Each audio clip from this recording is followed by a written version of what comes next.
Name is Shelby Lynn, and I'm here to talk about digital art, drawing, and painting as a beginner in Blender. I've taken up the daunting task of trying to start a podcast, so I'm going to be shooting this show live, and we're going to see how it goes. There is currently a lot of fear going into this because I've never done anything like this before. And so we're just going to roll with it, overcome it. I think I have more fear about not doing it. So this is just what's going to happen. And if I'm lucky, no one watches ever. But here's the thing. So I started my art journey last year. I had just had my first baby. I have only one. Oh my goodness. And I kind of felt like I was losing myself. I'm kind of a writer by trade. I've got a full-time job, not as a writer, but I do a lot of writing, and I've been doing it since a kid in high school and stuff.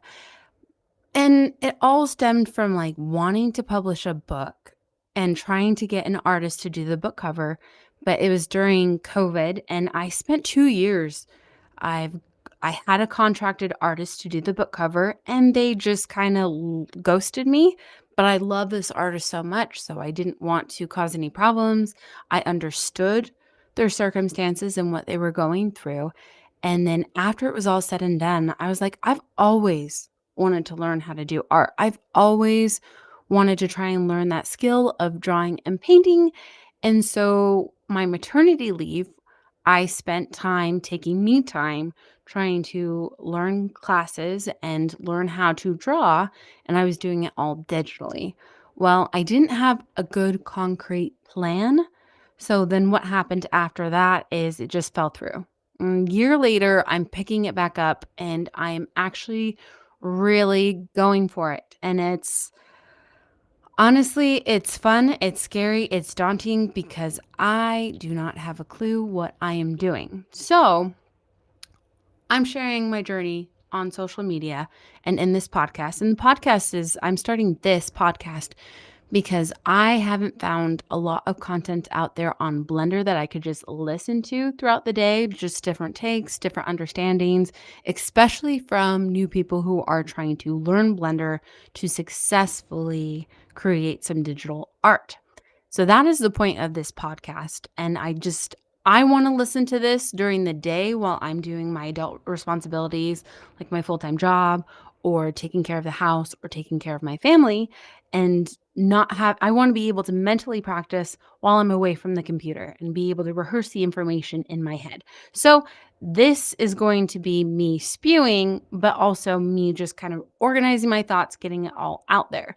So I'm sharing this learning journey because it helps me remember the information. If I take a class and I'm learning something in Blender and I've created a project, I've created something substantial that I really like, few months will go by, and then that information just seems to fade away because I don't think I've rehearsed it enough. I haven't ingrained it into my being. I haven't really adapted it into my thought patterns of what is important in learning art. So every time I attempt, it just floats. It floats around and it just disappears.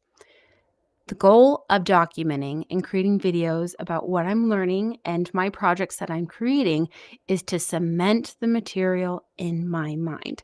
And if I can help other people cement the material and what they're learning in their mind, then that's pretty awesome, I think. So that is why I am sharing my learning journey and it's been working so far.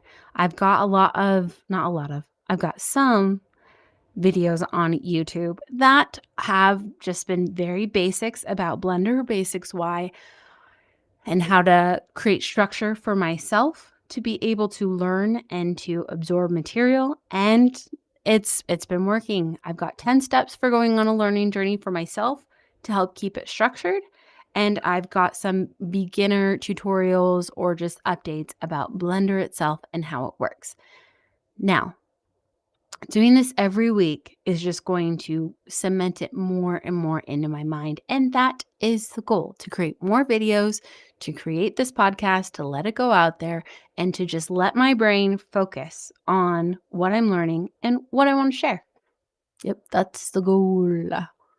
All right. So, when I first started wanting to learn art and digital art, I got told over and over and again that I needed to kind of learn 2D art. And it's not like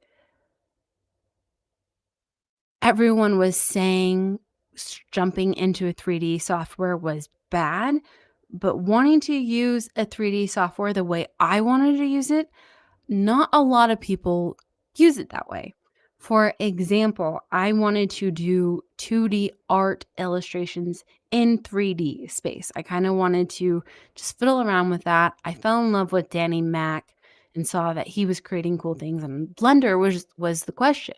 Like Krita or Blender, which one do I choose? I don't know. For 2D illustrations, Skillshare had a lot on Krita and learning classes for Krita and being able to learn how to draw there. And I thought that was probably the easy way out. Okay, I'll start in Krita and then I'll move to Blender eventually. And I thought, hey, I'll just make note cards at the same time of me using Krita and then also trying to use Blender as well. I didn't have time for that. I didn't have time to try and learn two different software when I hardly had any time to actually draw and learn to paint in the first place. So I just was like, okay, fine. I'll just focus on Krita. But Krita was kind of limiting. It didn't give me as much of the progress that I wanted or even to learn doing that.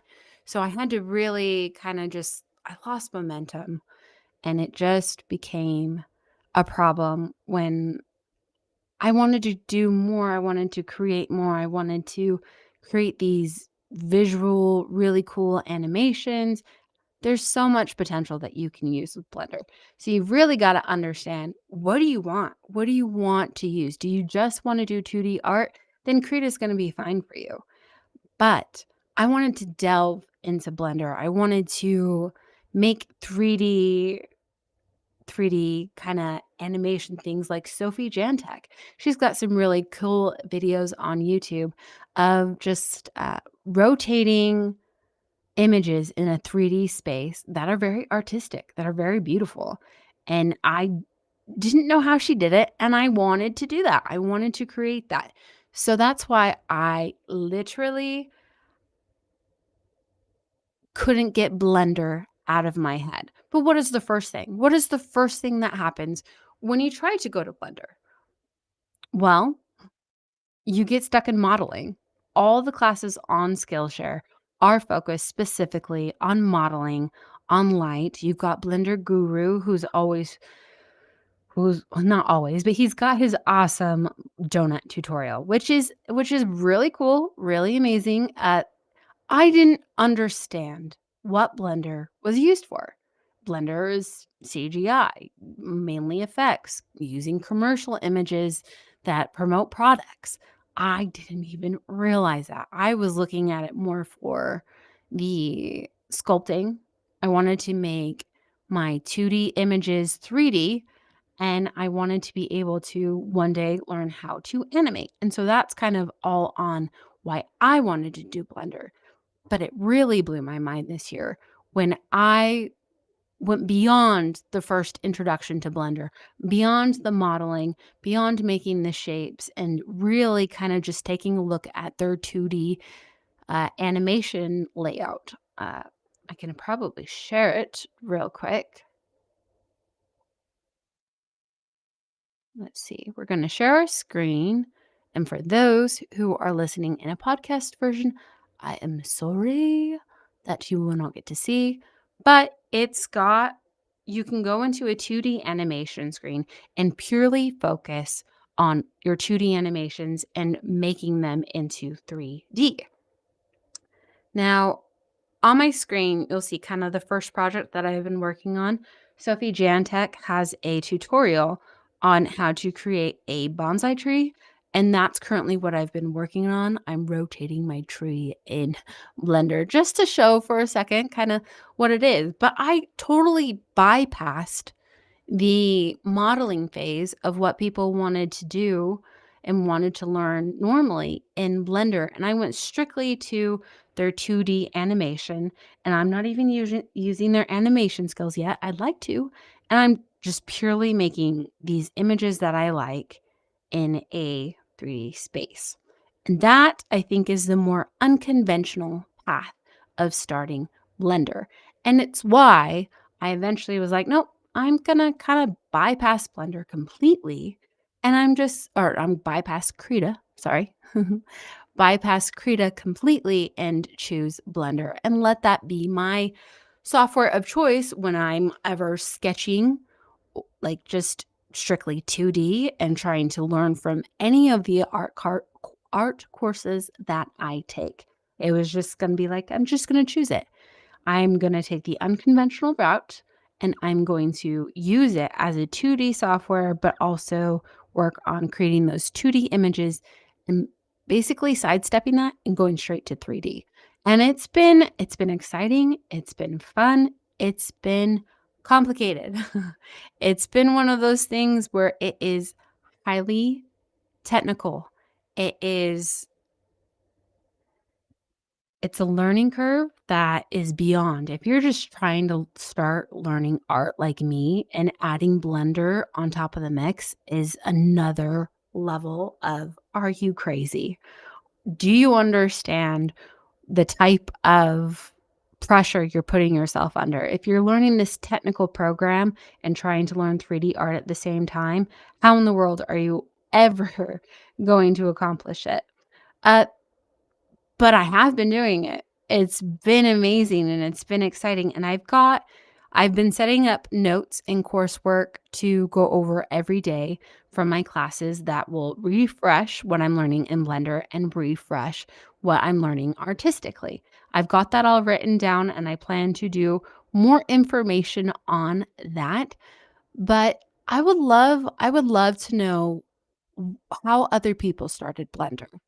Like, what was their story? Did they just jump into modeling? Did they just jump into sculpting? Did they just jump into 2D animation?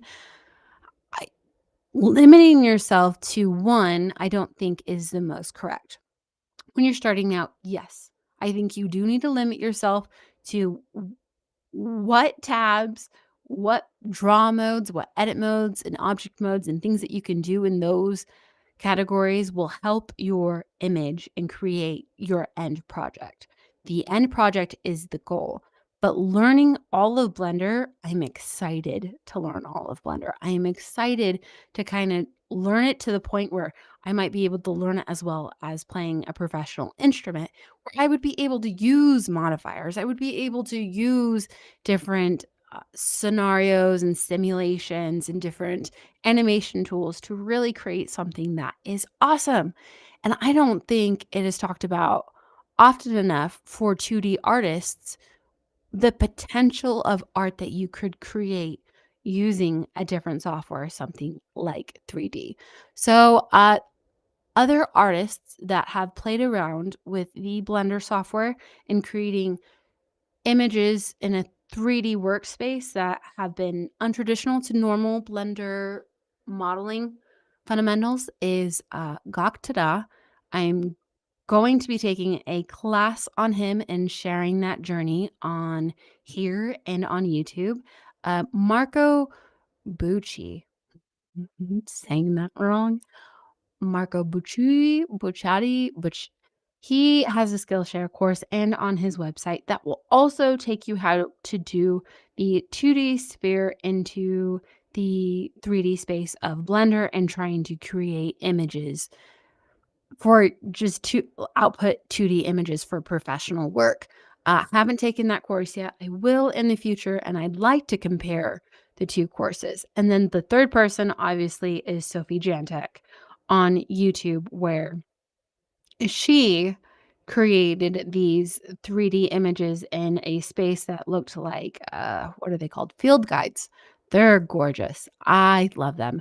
And so that's kind of why I started with Sophie, because if I could get to the point where I'm making something similar to what she was doing, then I'm on the right track and I'll be able to delve into more of my art courses in the future. It's been It's been a ride. I will say it's definitely been an experience. It's been hard to learn, and I've had setbacks. I'll be honest, having setbacks is difficult. I got sick, I got burned out, I got super stressed and wasn't handling my stress very well, and I fell off the face of the planet for 3 weeks and didn't wanna live anymore because I was so sick and my immune system was so crashed, and I had all these videos, I had all these content, I had people who were subscribing and commenting and enjoying the process, and then I just felt worthless when I came back. I felt like I'm never going to be able to get back into Blender.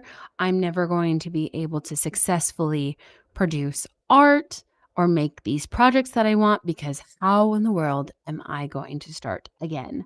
Starting again is difficult. It's really hard, and I was led by the universe to a Robert Maurer or Moore. I'm not 100% sure how to pronounce it. There's an audiobook that is on YouTube that I've been listening to about taking small steps.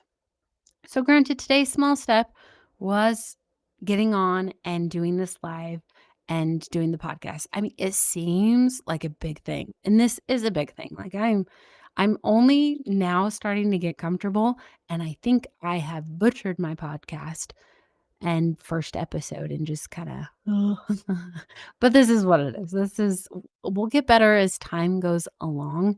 But I the first step was pressing the button. And then the second step is talking. Third step is eventually getting comfortable with it as we keep doing those small steps. And I was able to work on my bonsai tree this morning. I was able to wake up at 4 a.m. when I haven't normally been able to work on it at 4 a.m. But these are all wins. These are all small wins. Yes, this is one small project that I have been spending my time on, and it's taken me more than like 5 or 6 hours to complete. But, it feels so satisfying to do something that you like doing, even after you were so doubting yourself and so critical about when are you gonna get back to it? Why have you let it fall to the wayside? When you're starting, you're gonna let it fall to the wayside. You're creating new habits, and keeping those habits going are going to be so difficult. It's going to be hard to keep going, but as long as you take those small steps, is what I'm learning from Dr. Robert Maurer. I like saying Maurer, but I think it's more. And if you take those small steps, eventually you'll see big change. Our Western society, people who are mainly consuming YouTube all day, are wanting the information so that they can create long lasting, life changing results in their life, like wanting to be good at art in a day. Like, how am I going to I think even 21 and Draw is another course that I have, uh, to go through and to make YouTube videos on my classes there, and I think even they have a class on learning to draw in 21 days, and to me, that just I love that idea. I think it's a great idea. Is it gonna get me to the professional level that I wanna be at? No, not in 21 days. No, that's going to take consistency, and it's going to take time, and everyone hates that. Everyone hates consistency and time. You wanna be able to get the skills as fast as you can, and if you aren't in the situation to dedicate, like, your full time of working and all of your recreational time to study and focus and learning and growing in art, it's gonna take you a minute. It's gonna take me a minute. And so I'm working on overcoming the fear that this isn't gonna lead to change, that me working on this every 2 hours a day isn't gonna create lasting change. So that's the paradigm shift that I am working on breaking. If you enjoyed this short episode, I will work on and see how long I can make these or how short I can make these, depending on comments that we get or information coming in and what I'm talking about on Saturdays. I can't guarantee every Saturday. I would like to guarantee every Saturday. Can't guarantee every Saturday.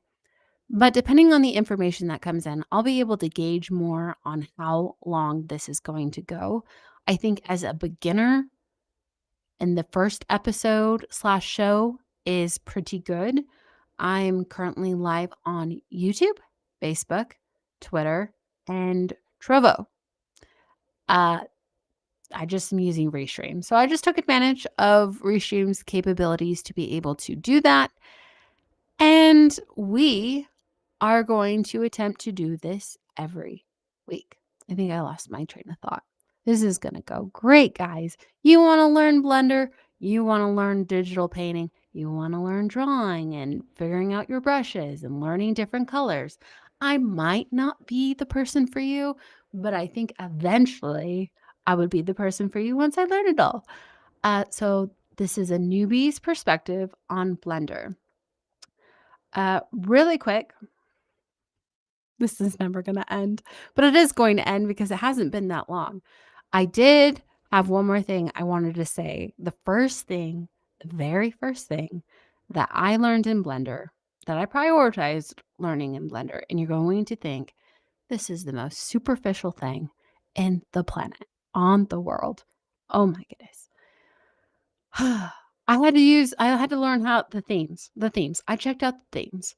So when you download Blender, you have various themes that you can choose from. I chose white, but I did play with all of them.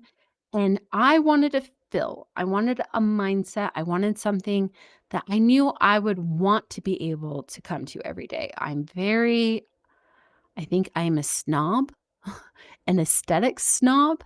And it's just imagine one of those prissy persons who has a specific type of canvas paper, specific type of pencils or charcoal or different paints that they use, and they have to only use those. And then they can paint and then they can create art. Well, me, I really wanted something that I would like aesthetically.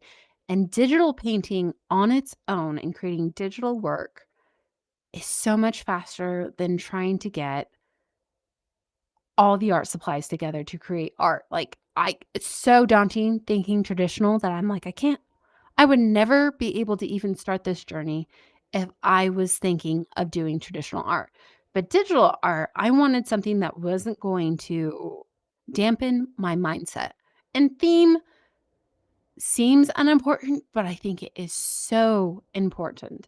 The color of my 3D viewport, I wanted it to literally be white. I'll share my screen again so you can see my white Blender theme. And then I chose my grid lines to be blue, but like a vintage posh blue, which is lame, which is dumb that I had to do that. But I think it has really helped me be able to just get in here, a fresh start. I feel like I have my white canvas that I'm able to create my art on. Blender artists who have that gray background, I don't know how they do it. I don't know how they create art that way. It drives me absolutely insane. Oh, I just noticed a leaf is off on my bonsai tree. I'll have to fix that. There's a lot wrong with my bonsai tree, and I'll make a whole separate video on that as well, so you'll be able to see it on YouTube. But people with those gray backgrounds, I would love to know what it is about that gray background that just makes people go, this is Blender. I know there are certain Blender settings that I would stick to. Learning Blender, I want to be able to learn all the shortcuts, and I want to be able to learn the way Blender intended it to be used. But you're going to need to make specifications that won't hurt or affect your mindset in a negative way. And so theme doesn't seem that important, but it's very powerful, especially to me and maybe someone else out there. A workflow that you might be able to, if you're listening and want to be able to affect your theme and make changes to it, you're going to go to edit, and then you're going to go to preferences down at the bottom. On the left-hand side, you have your row of options that you can click on. You've got interface, themes, viewport, lights, editing, animation. That's just the first square. I click on themes. And when you go to themes, if you really want to select and change your 3D viewport, you're going to go to the 3D viewport selection. At the top is grid. That's how I change my grid colors.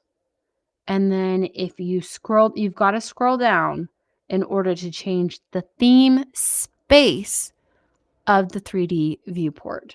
So 3D viewport, theme space down at the bottom. And that's when you are going to scroll even further, I do believe, to gradient colors. This part doesn't make so much sense. This part isn't very user friendly. This is where it gets technical, where you go, why in the world? But yes, you'll scroll down to gradient colors in your theme space, and then you'd be able to select the color and change it in this area. I have different options currently on and available, so you can't see it change on my screen directly because I've got them set up differently. But that is what you would do if you wanted to change that. All right. I think this was a good first trial run for a first episode. I would love it if anyone is interested. I do have a website that I created that was probably very prematurely. It's called theartcrusade.com. I would love it if anyone wanted to come and join the community. It's free. I'm just working on creating a website that is helps artists learn. We help each other grow and help each other learn art and learn how to make it professionally. This is just going to be a free space. I have one member right now. It's pretty exciting. I'm sure that person joined the website and then immediately logged off because they're like, I'm the only one here. Well, it's them and me. And I think that person is awesome. And I sent them a message and I wonder if they will ever even respond to me. But I've followed them on my website. It's built like a kind of like a social media platform. So this will really be for artists learning, growing, and all different skill levels as well. If someone who is more proficient will like to join and help out an artist community who's wanting to learn and grow better and helping new generations, you can join. I spend $119 a month that I don't really have been have been spending to keep this website up and going. So if someone would like to join and make it worthwhile to build this community with me, I think that'd be great. You are welcome always.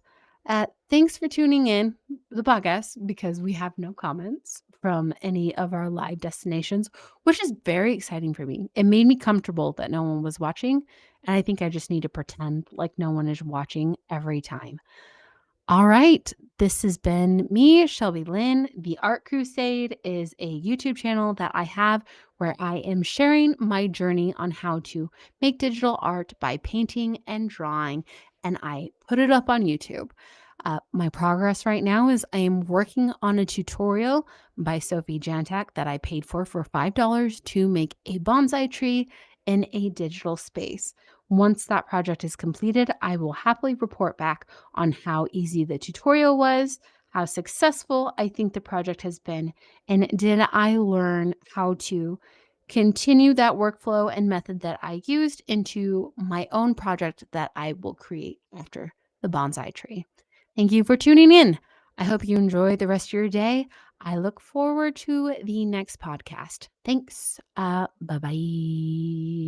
How do I end this thing?